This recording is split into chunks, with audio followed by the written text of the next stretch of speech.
He said, for the first time on television, we will be seen as we should be seen every day. As intelligent, quality. 1948, I was over there. End of the mandate in Palestine. Private Mott. Skinny little idiot I was. Yeah, you don't want to listen to an old man's tales, do you?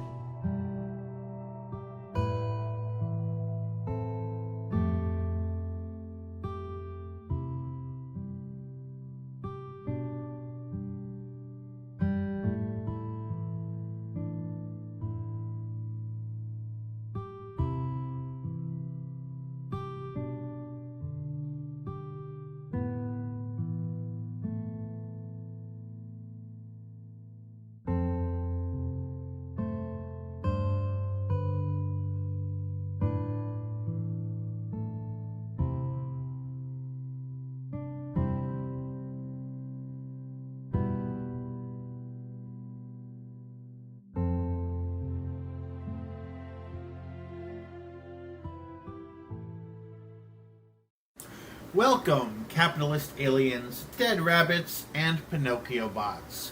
I'm re-recording this introduction because Twitch muted it due to the audio in our opening. This is episode 458 of an Unearthly podcast, which was streamed live on the 30th of August, 2022, featuring Planet of the End, written by Timothy X. Attic, and starring Christopher Eccleston as the Doctor and Margaret Clooney as Fred. I am Bill Sylvia, the One in Black, and joining me on this podcast are our color commentator Alex Fireheart and our technical director Mad Matt Winchell. Ron Son is undergoing an extended health issue, which is part of the reason why we went a month without uploading a podcast. The other reason being that Mad Matt's work schedule was inconsistent.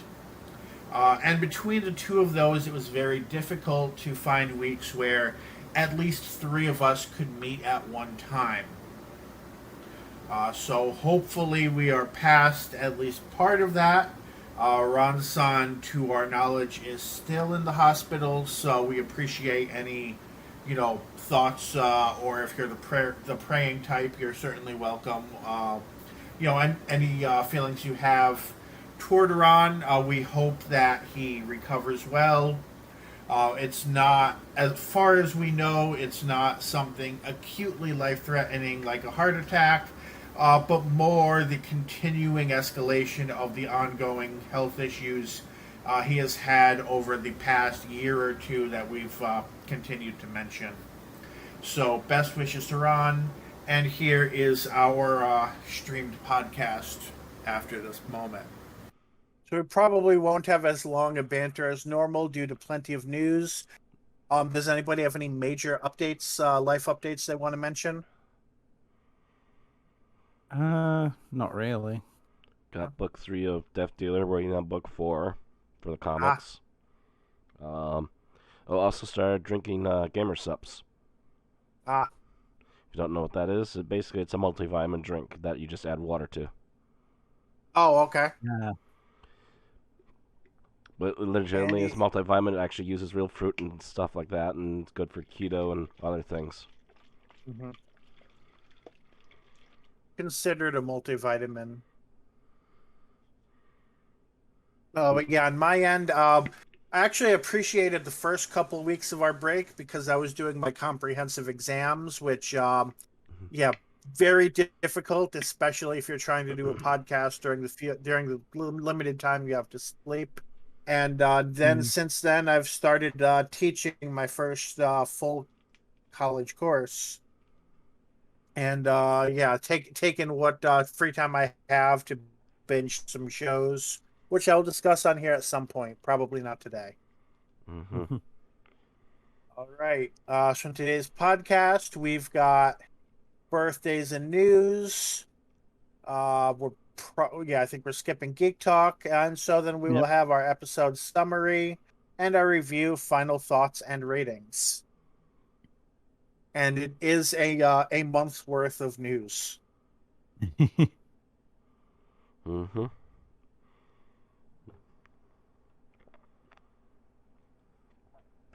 All right. So Alex kicking us off with the birthdays. Yep. Let's see how quickly I can get through this because some of these are repeats from the bungled attempt last time. So Just on the one actually of the birthdays. yeah. Oh right, yeah. But in any case, on the 29th of July, we had David Warner, who played Professor Grinsko in the Cold War in 2013. And along with him doing a bunch of Big Finish stuff. He would have been 81, but died in June at the age of 80. In July. I was unsure if it was like left from. It originally said last week, and I changed it to month. Okay. So it died last month at the age of 80. Moving on to August. On the 3rd of August, we had Denise Carey, who played Professor Chronodus in Sharda. Would have been 113, but died in 1986 at 77.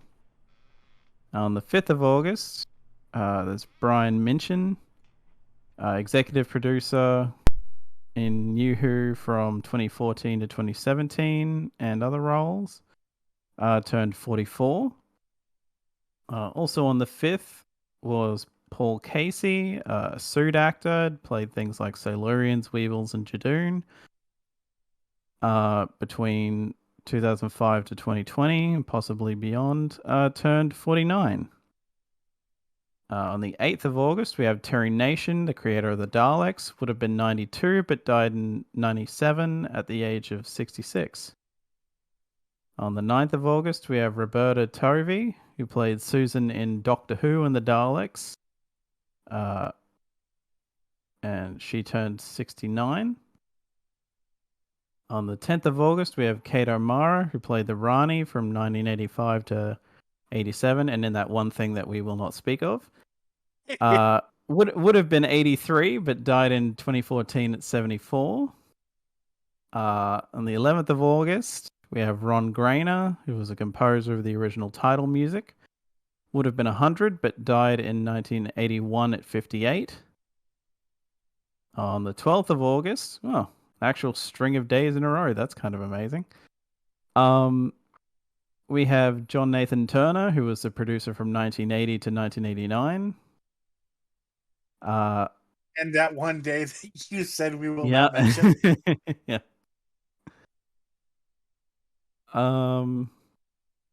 Not sure about the would have been age or how. I guess I messed that up. But...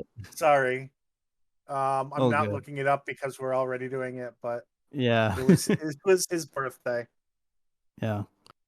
I made a limited number of mistakes on almost 20. Yeah, I mean, given the sheer amount of people, it's like it was probably going to happen. But yeah, on the 20th of August, we had Andrew Garfield, who played Frank in Daleks in Manhattan, but is better known to most people as playing Peter Parker / Spider-Man in The Amazing Spider-Man and in No Way Home.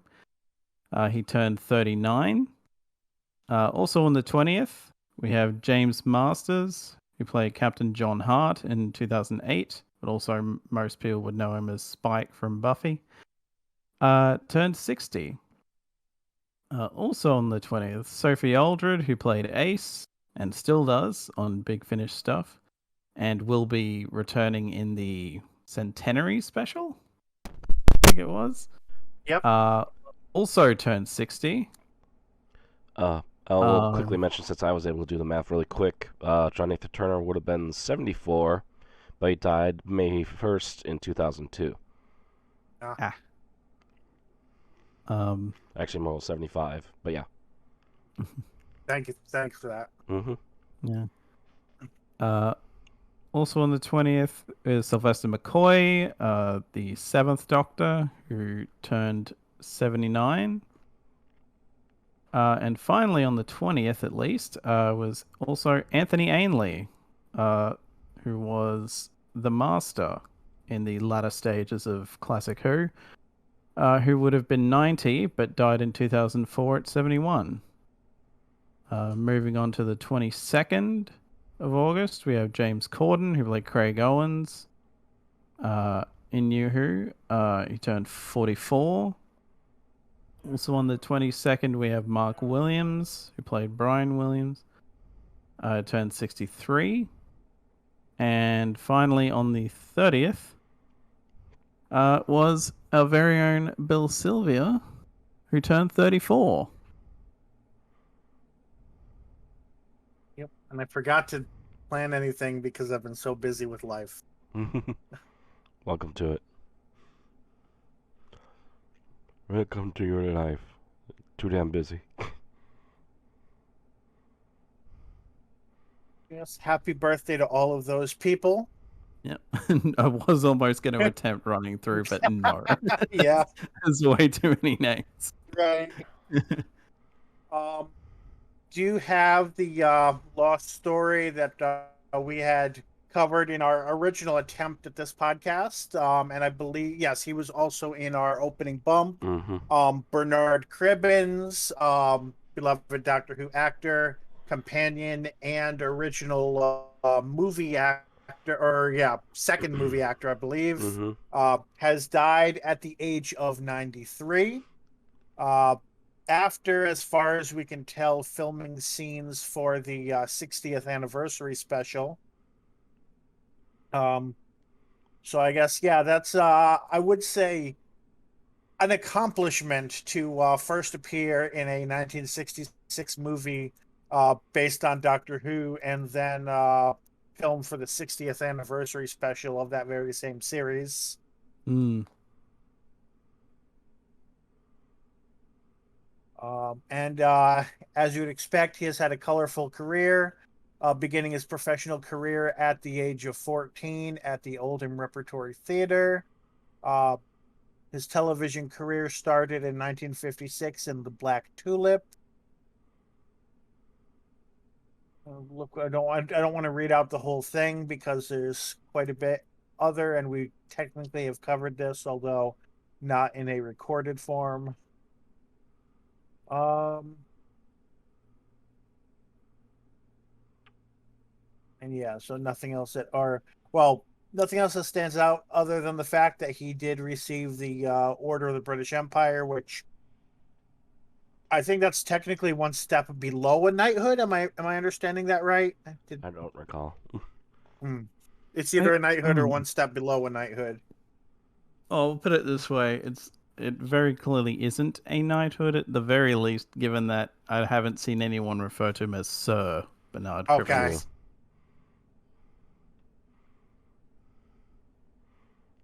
Even though I've thought an OBE was, but I guess not.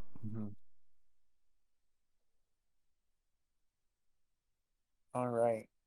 So that moves us on to more general news, starting with the news of the Centenary Special. And this was reported actually originally from the TV editor of The Mirror, with some unnamed sources. So potentially grains of salt there. But they're saying that Jodie Whittaker is supposedly going to be wearing a wide variety of costumes worn by former doctors during the Centenary Special, which includes the second Doctor's trousers, the fourth Doctor's scarf, the fifth Doctor's celery, the seventh Doctor's question mark jumper, and the 10th Doctor's tie. Sounds like bits and bobs. Right. I'm not entirely sure why, what sort of context that would be happening in. Unless it's part of a regeneration scene, which could be interesting if it is. But yeah, we really don't know. And we really don't necessarily know the source, other than that it's an alleged insider. And I guess the funny thing is, technically, Jodie is arguably worn either Hartnell or Troughton's clothes at least once for Spyfall, where she was at least wearing a very '60s doctor version of a tux. True. All right. Moving on to Series 14 news.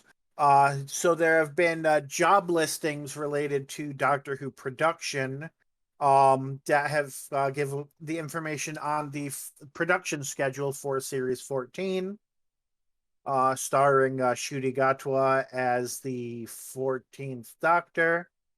Right? Yes. It's losing track of the numbers at this point. But this is filming in February. Wait, so it's filming in February and March. Wait. Oh no, sorry. Wait, yeah, I'm actually a little confused. So filming in February and March or in May to July. Am I misreading that? This concurs. Oh, never mind. February and March were when they originally posted some of the job listings. Um, so the actual production will take place from.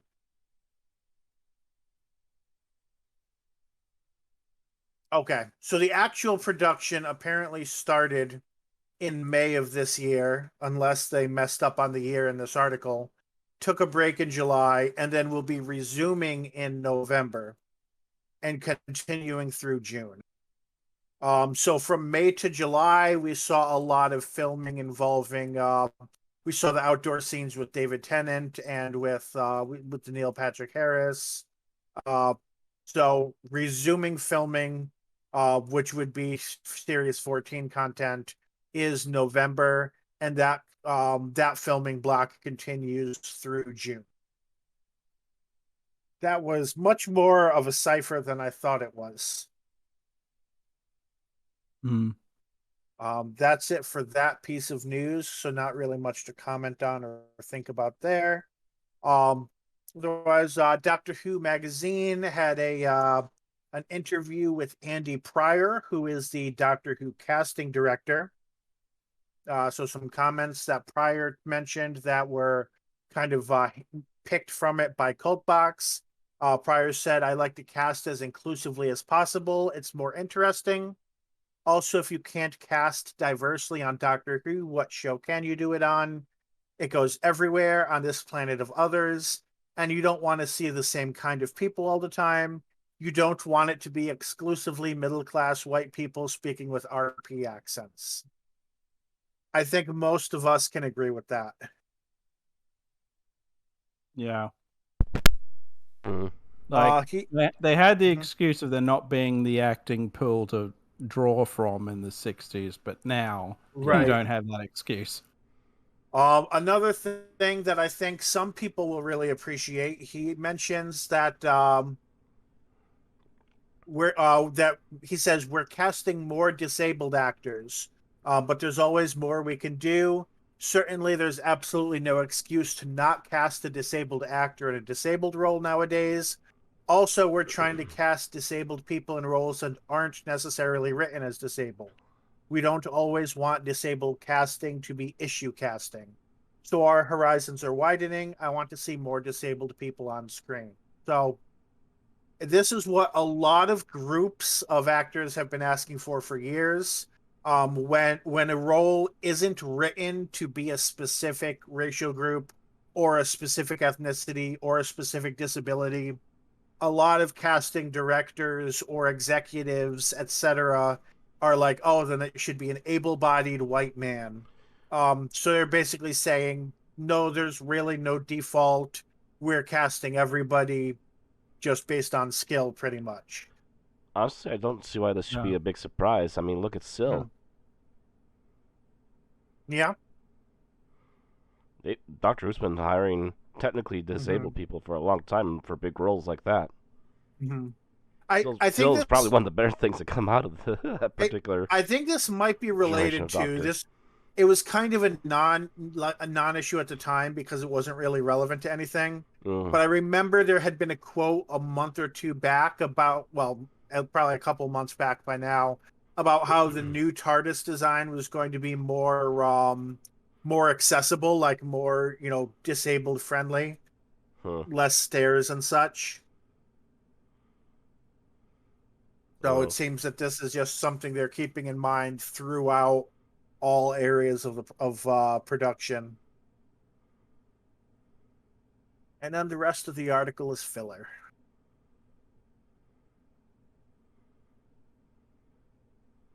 Right. And then another interview. This is one that we had covered during the failed attempt and kind of discussed for a bit. Neil Patrick Harris came out and specifically said that, referring to Ncuti Gatwa, he said, "I got to meet and interact with him a bit, and he's glorious. He'll be the first gay doctor, which is going to be super cool, a sexier doctor." Um, and the question that kind of people have raised from that is, are they talking about something that's going to happen on screen in terms of the doctor being openly gay in a way that even same-sex attracted doctors like the 13th haven't been? Or is it just literally meaning he's going to have a sort of flamboyant personality? Or is he just literally talking about Ncuti Gatwa as a human being, being the first gay actor to play the Doctor?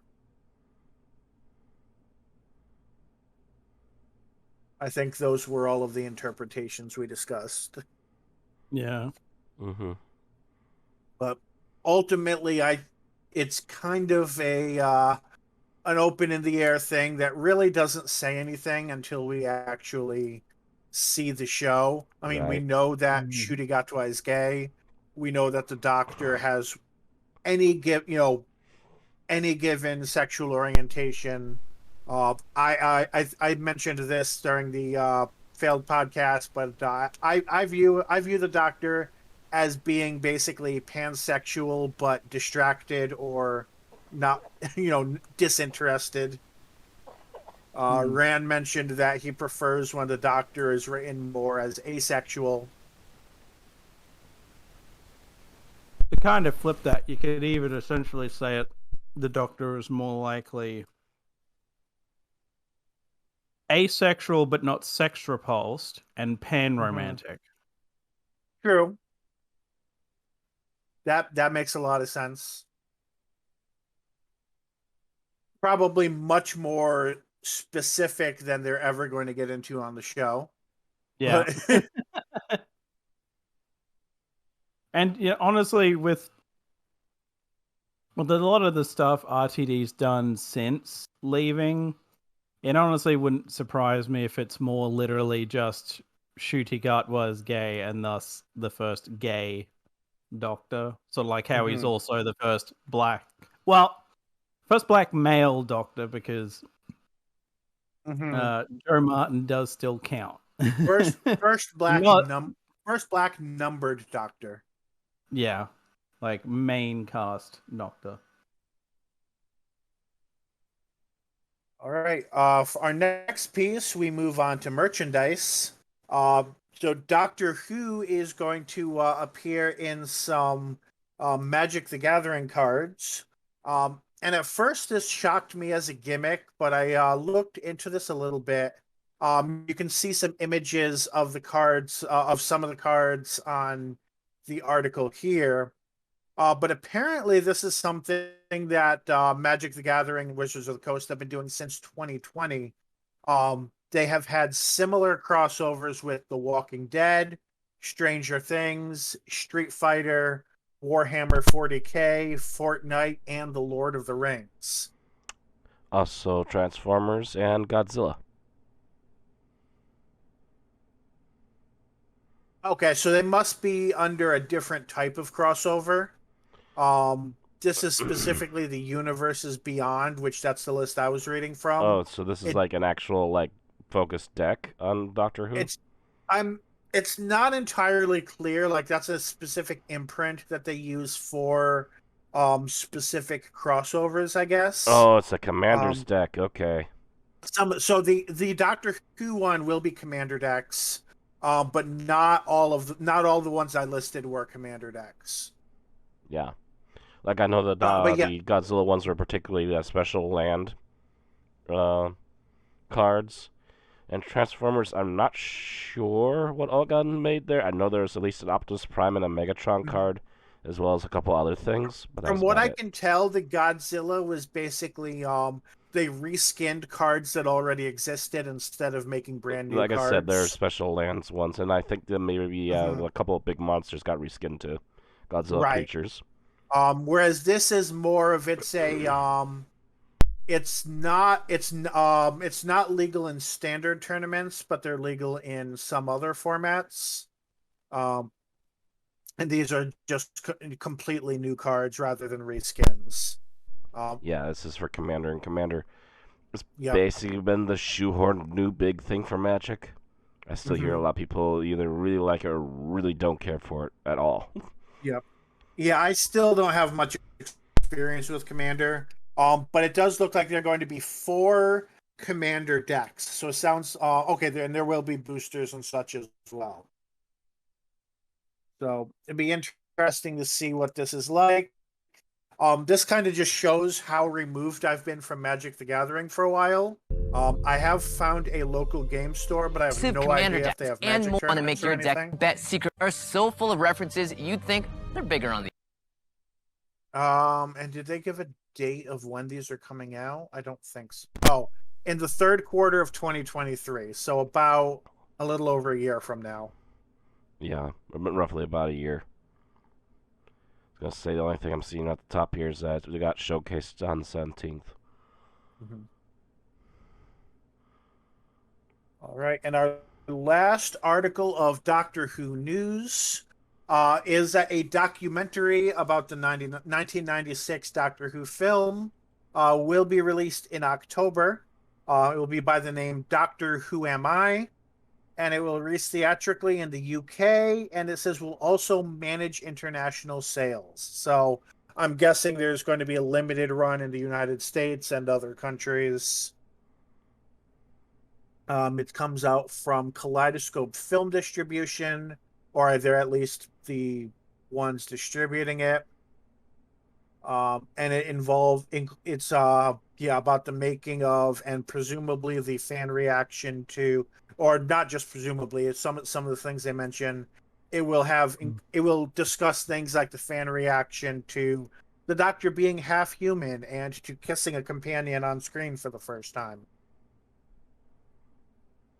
And unfortunately, not the last.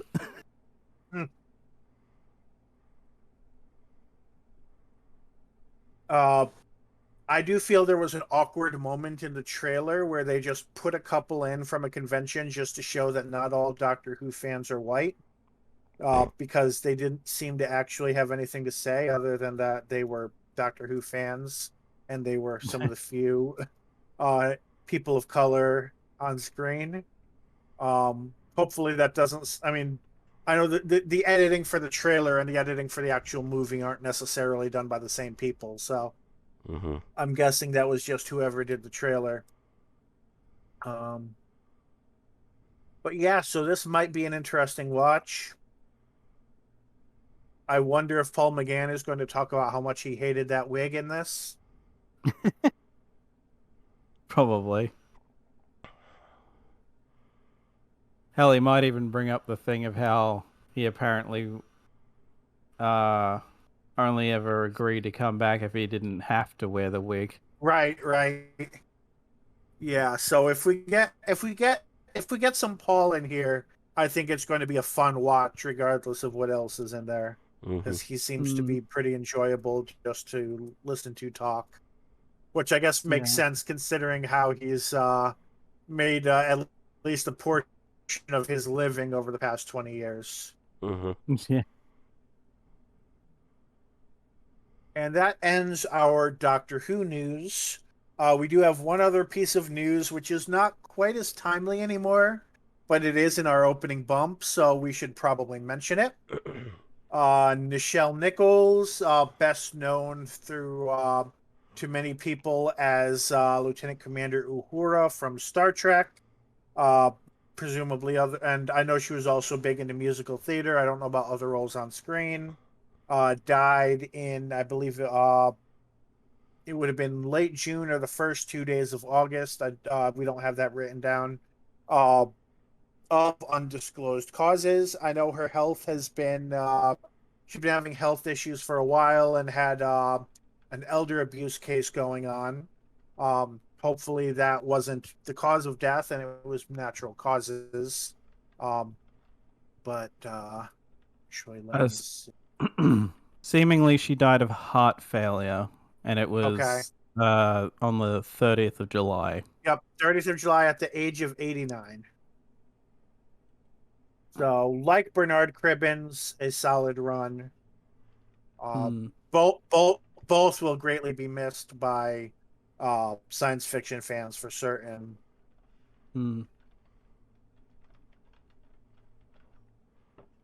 And yeah, Nichols is also notable for she was going to quit Star Trek and go back to musical theater until at some sort of event, Martin Luther King Jr. specifically convinced her to stay in the role because of all the good she was doing, as showing that a role doesn't have to be a role written as black for a black person to thrive in it, and that black people could actually be in astronauts and other things that they were not being shown as very much in the 60s and had to fight for the rights to be.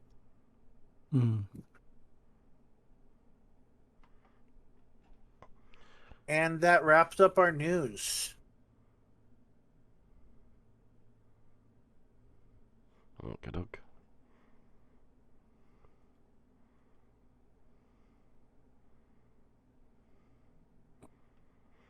Which that brings us to our episode summary. And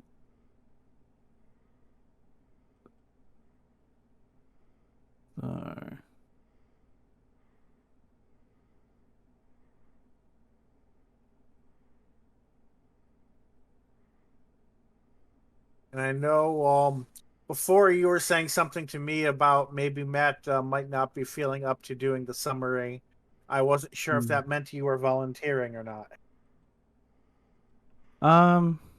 Yeah, I'll give it a go, because like if we go by, especially since if we go by like the usual thing is the next person along in the chain that's available, we usually move up. It is like Matt Rand than me, so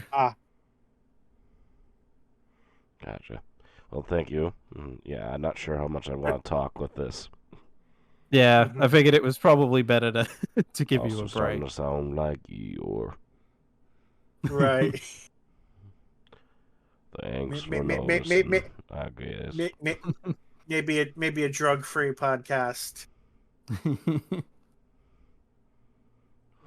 Maybe one where I don't have to chug gamer subs like it's freaking Kool-Aid.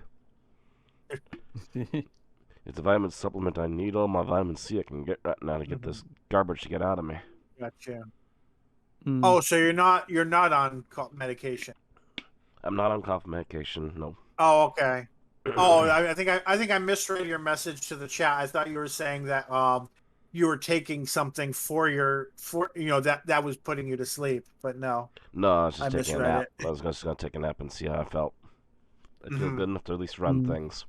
And be sure that I'm not fucking it up. So it's the actual illness that's causing everything else. Yes. Fair enough.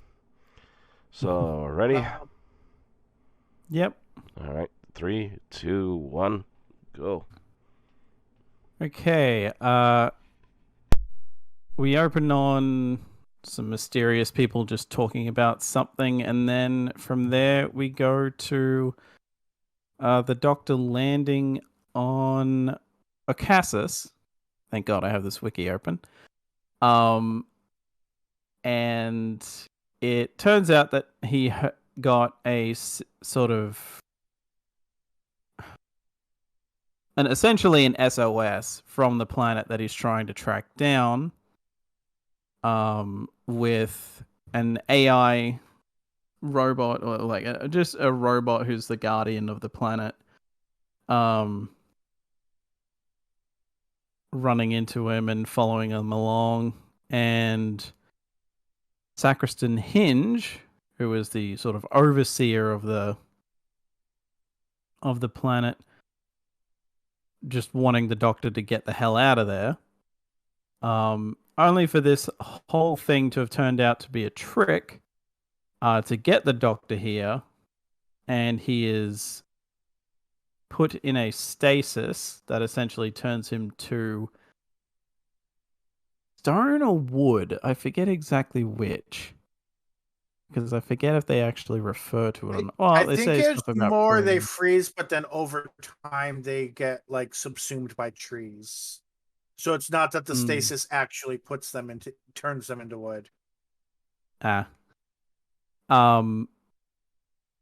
And this turns out to have been a plot by a group called the Incorporation, who want to take control of the Doctor's body so they can essentially monetize his penchant for helping people. And the Doctor, after a certain amount of time has passed, essentially decides to make a deal with them to allow him to be able to use his eyes, which as a result, the robot that he named Fred manages to come along one of these days after about 80-something years and notices that he is doing blinking Morse code, essentially, or binary code or something. And manages to undo it, the stasis lock, and they manage to try and undo what is going to happen, but they are almost thwarted, only for Fred to jump into the thing that the Doctor had to be placed in so the Incorporation could take over his body, and Fred becomes a real person. However the hell that actually works, given she's a robot. With the Incorporation basically just permanently stuck in this gold statue now, in this gold structure. And Sacristan Hinge, who by this point was an old man in a sort of robotic exoskeleton to help him move, also now just sort of trapped in place as well. And the Doctor just kind of leaves Fred to do whatever the hell they're going to do with their life. And that's where it ends. All right, 3 minutes, 57 seconds. As for how that thing worked there near the end, it was supposed to give the Incorporation life, but if the Doctor stepped into it, it would immediately essentially fuck up everything that they were playing with him and cause him to be instantly stasis permanently. However, having Fred go in there instead allowed Fred to gain the life the Incorporation was looking for. And basically that's how it works. So the understanding and the AI essentially of that robot's remained, but now has a humanoid body of some sort. Cheers. Or just a body that looks like a robot and now has a beating heart. That'd be a little more awkward. Yeah. See, I think something more along the terms of Cortana, maybe. Just a little more fleshy and less see-through.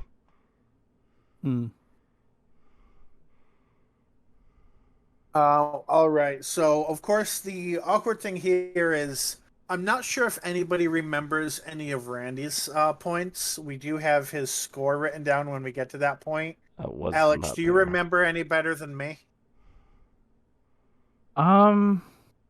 It's okay if not, but if we remember, we can try to bring them up. But yeah, I haven't got a thing. It's been okay. It's been a while. Yeah, fair enough. So we start with what we liked about the episode, and according to the die, it is Alex first. Okay. I do just like the idea of honestly, yeah, just like the and this is probably my thing last time, but the whole concept of the Doctor essentially falling for the trap of getting an SOS and just running hit first into it. Of like people actively going, oh wait, yeah, he helps people a lot. Let's exploit that to trap him. Okay. Matt? Favorite thing? Um,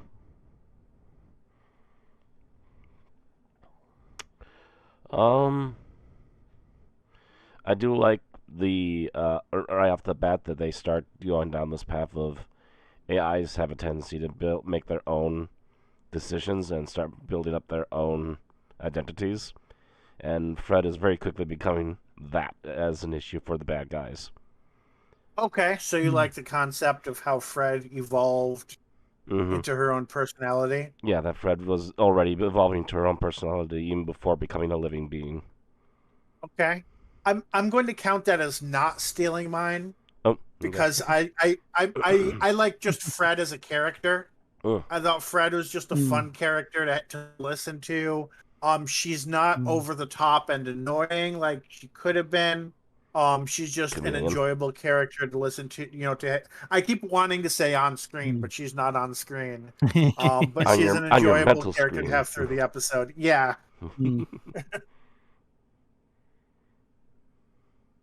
She developed a good personality, not an annoying one.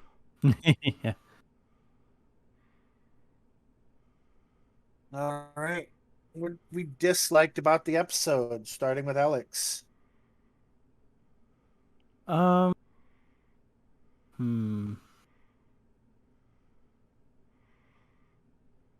I feel like I had this problem last time too, but I can't remember if there's anything that I didn't like to enough of an extent that it bugged the crap out of me. Outside of like potentially specific scenes, I guess. God.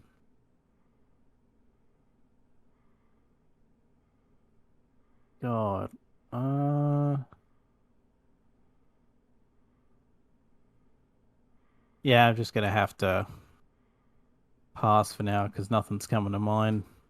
Okay. Matt? Curse her sudden but inevitable betrayal. Who would have known that the guy who protects the graveyard plant would actually be in with the bad guys, but won't mention it until the last act? Who would have thunk? You thought it was too predictable? Way too predictable. It would have been much. It would have been a much nicer twist if the guy would have just gone, "Oh shit," and started firing at the gold things. Yeah. That I thought that would have worked as well. Yeah. Of course, yeah. It is funny because, like, right near the start, it's like there's a bit of like it is like was like, what's the name? The Doctor. Wait, say that again. Like from like listening to it back, it's like, oh yeah, he has been in on that this whole time. At the very least, he's researched the Doctor. Yeah. Yeah. I did wonder, like, if they were trying to make an intentional statement, like, he's offered all of this quantum gold, for his future, but he's already pretty much too old to like he's near the end of his life already, so he's not really going to get to enjoy it. And I wonder if they were trying to make a statement with that, but yeah, it always feels like a waste when you're like, this person could have just been a dick but you had to make them actually just like, a completely one-dimensional villain instead. Yep. So for what I disliked, this is so this I had to come to kind of a nitpick for mine, and that's they set up what seemed like a Chekhov's gun of the Centaurans, and I spent the rest of the story wondering if a Centauran army was going to end up being resurrected, and that never happened, and that was kind of disappointing. And I know that Centaurans with regeneration would be, one of the Doctor's worst nightmares. But it would have been interesting to see how he fixed that if that had happened. But yeah, they just the story kind of put the idea of Centaurans in my head, and then did nothing with it. And that was kind of annoying. Yeah, it is kind of weird that, like, if you're gonna name check pre-existing villains that have tried to invade the planet and they've just got stuck, that you would like mention more than one. Yeah, like, why it seems weird to Centaurans of all just people. yeah, They wouldn't it's be like- ones to actually invade. They'd be there to stop something. Well, I think like, they even were if they were there were, they were there to harvest resources to make a bomb, if I remember right. That still doesn't yeah, sound like Centaurans. something to that effect. Yeah. That sounds out of character for Centaurans. Even then, it's like They if got quite yeah, a bit of it backing. does. They don't need to be doing that kind of shit. But yeah, it is odd that it's like, wouldn't you bring up like Daleks? Dogs Who would have got been more trapped likely. there? Cybermen would have been more likely. I can't think of their names right now. Potato people. Potato people is Centaurans. Centaurans are the rhinos, aren't they? No. Nope, that's Jadoon. No, Jadoon, that's sorry. Jadoon. Yeah, Centaurans. Okay, so Centaurans, it doesn't make... Centaurans does make a little more sense. I keep mixing them with Jadoon for some reason. Gotcha. Okay, yeah. Okay, that does make sense a little bit. Still, it's a little odd to just focus only on them. Yeah. Like, I feel like there are other things where similar things have happened and they brought up like multiple Yeah, they would have brought up enemies, multiple and enemies it's that would have been after a similar idea. yeah, because it's like the idea 'Cause is a like you big build giant up. fuck-off bomb to eliminate all your enemies. Why wouldn't the Dog Cells be there, the Cybermen, and half a dozen other villainous races throughout the Yeah. galaxy? Right. The difference is the Daleks would have been smart enough not to become petrified. It is a SOS. That sounds like a ridiculous idea to answer it. Yes, let's just go. It's a trap. It's a trap. It's a trap. Leave. All right. Should we move on to favorite scenes, starting with Alex? I honestly forget what my thing was last time, but this time I'm gonna go with the fact that Fred suggests to use a dead rabbit. To like, yeah, let's put that in place of it to cancel this out. Immortal And like, rabbit. and the doctor's just like, you want to give a rabbit? I was like, I don't know if I can give a rabbit regeneration powers. And I really like that he didn't like so much media nowadays. Like, I imagine if this were done by actual Doctor Who, like, for kids or for families, they would have spelled out why it was such a bad idea to give rabbits regeneration. I really appreciated that they respected the audience enough just to be like, you want to give a rabbit regeneration? Think about that. And that was all they said. Like, I appreciate being treated like I an hope adult. there's some real hungry wolves out there. And I hope there's an actual regeneration cap because holy shit.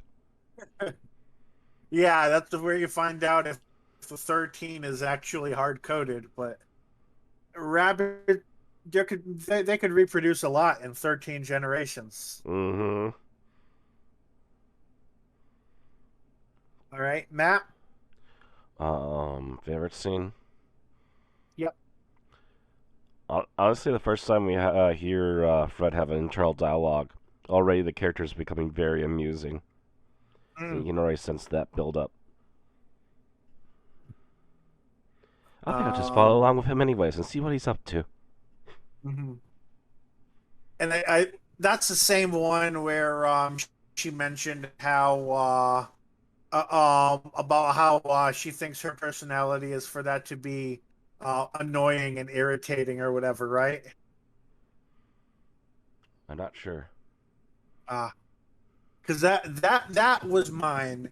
Because yeah, kind of same thing. The great personality and good foil for the Doctor. Mm-hmm.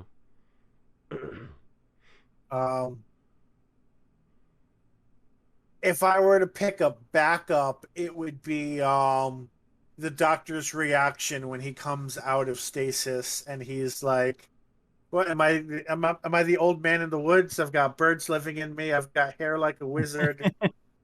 I kind of wonder if that was a Sly Radagast reference too.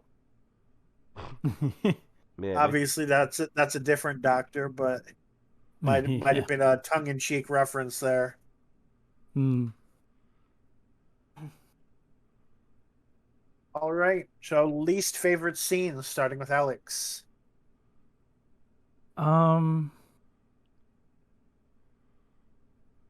I forget if it was this one or whatever my favorite was last time, but I know one of these was something I stole from Randy.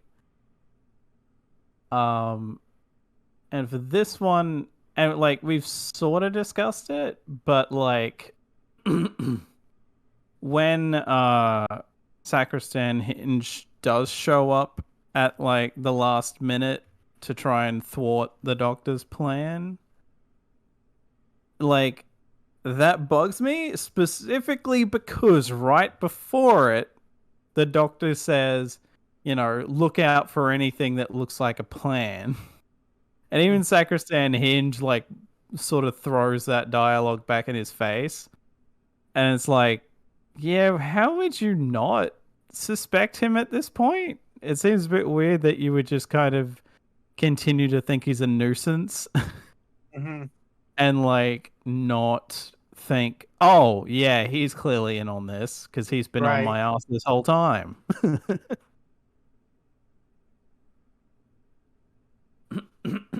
Like I think the Doctor berates himself after that, but it like when he does get grabbed, but it's still just like, damn it, come on.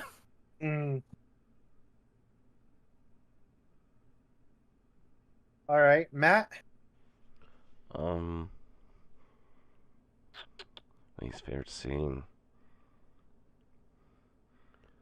I honestly can't come up with a least favorite off the top of my head.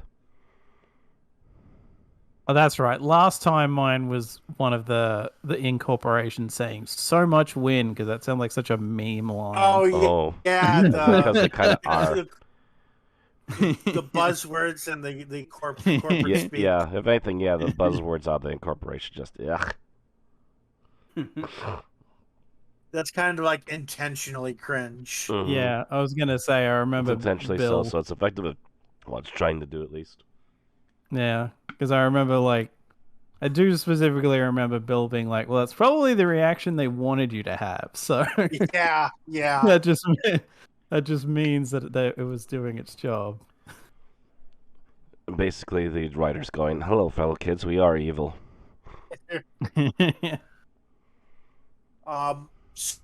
So I meant so mine is it's kind of a general indictment of when they do this practice in Big Finish in general. This scene isn't as bad as it could be, but it's just a practice that Big Finish does that I hate every time they use, and that is when there's the scene with the Doctor and the fake Doctor who claims to be a hallucination, but I'm pretty sure is just a projection by the incorporation, and they have that echoing sound effect, and it makes it so much harder to actually hear what they're saying, and I wish they would just drop that effect because it never adds to the scene. It always just makes it harder to follow. So that has to be my least favorite.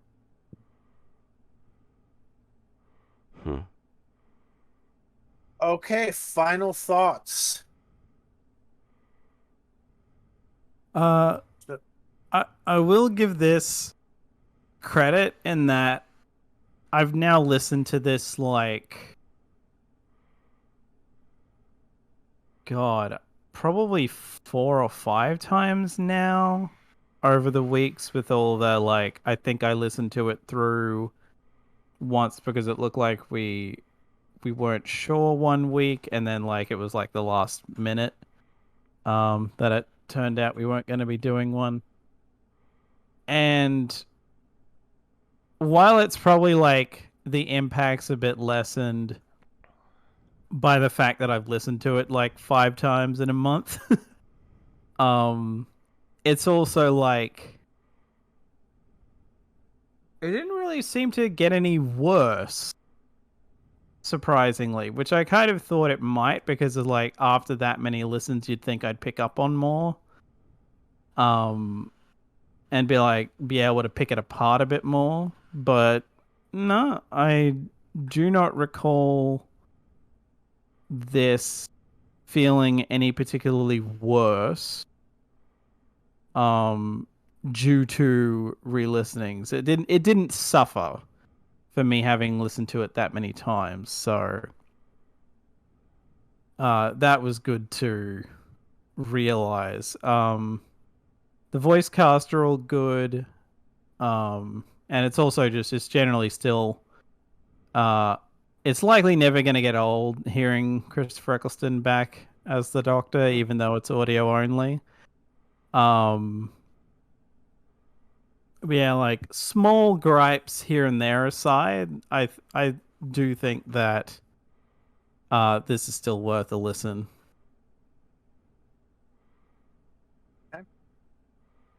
Matt? I only listened to this once, and I think it was at least 2 or 3 weeks ago when we thought we might be doing it, and then something else came up. It might have been Randy's health, I'm not sure. But I had forgotten I actually listened to it, and when I was going to listen to it tonight, it took me only like 5 seconds, and I realized, oh wait, I have listened to it, and everything came flowing back to me. So that's also a good sign, is that even though you may have forgotten that you listened to it, the moment you listen to it, you suddenly remember everything about the story that you needed to remember. It's enough of a streamlined story, it's easy to recall, and despite the length, it doesn't feel that long. Definitely some of the better positives, and again, decent voice cast all around. Right. I do think your comments are kind of funny, just because I remember Rand being like that he felt he was kind of hazy on the story, and I thought if we were able to get him back for a second attempt, that he might feel a little more clear on what had happened. So I find it really interesting that you just listened to it the once, and you're already weeks later more clear on it than he was at the time. A better listener? I don't know. So for me, and actually talking about, especially with Alex talking about how they listened to it multiple times and it never went old, that made me think about like the structure of this is really interesting. You alternate between the regular story happening, and then you have the like the diary sort of bits. You have the little flash forward and then flashback. So it's not quite a linear story. And in that way, it really uses the audio format effectively, because I think some of those might have been awkward in live action. But I agree. Like, this is, it's a story. It keeps things fresh enough, and it moves along briskly enough that it doesn't feel like it's getting old. I could definitely see listening to this multiple times. Covers interesting concepts. I mentioned that I had to kind of nitpick for both of the things I disliked, which is always a good sign in terms of it being a good episode. And yeah, I think that's about it for my final thoughts. So we'll go on to ratings. Rand gave this a 4.0. Alex, do you want me to just restate your rating from last time, or? Yeah, like last time I gave us a 4.5, and Right. that does stand. And it's really a matter of, while I can find little, like, really pressing things that bug me, it's just a matter of it also doesn't, like, hit that, like, this is, like, great or amazing kind of level. It's good and solid, but it doesn't quite hit that that 5.0 range for me. And since my rating's already on there, I'll kind of go it before Matt, and that I agree. It doesn't hit that, like, that something special to make it a 5.0. So yeah, my 4.5 stands. Which leaves Matt as the person who was not here to rate this before. So Randy's apparently a negative Nancy, and I'm also agreeing with the 4.5s. It definitely is Okay. really well done and well crafted, but it does not quite hit that wow factor for a 5.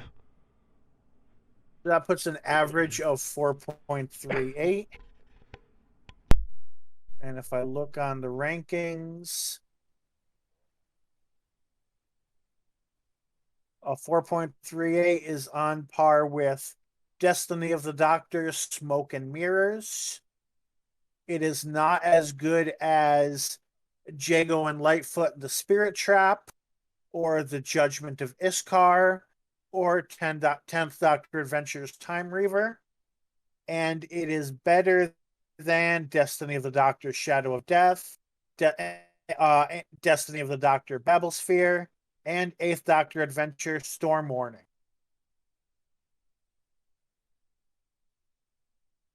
All right. So let us know in the comments what you thought of this week's episode.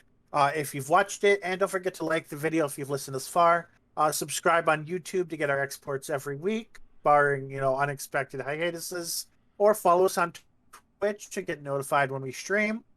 Next time we venture into the journeys of Cribbins with the 8th Doctor, with Creed of the Chromans, written by Philip Martin as Charlie Pollard, and Conrad Westmus as Cribbins. See you then. Happy note, I end my work soon enough that I should be able to make the next 2 in a row for sure. Nice. Yep. See you all next time.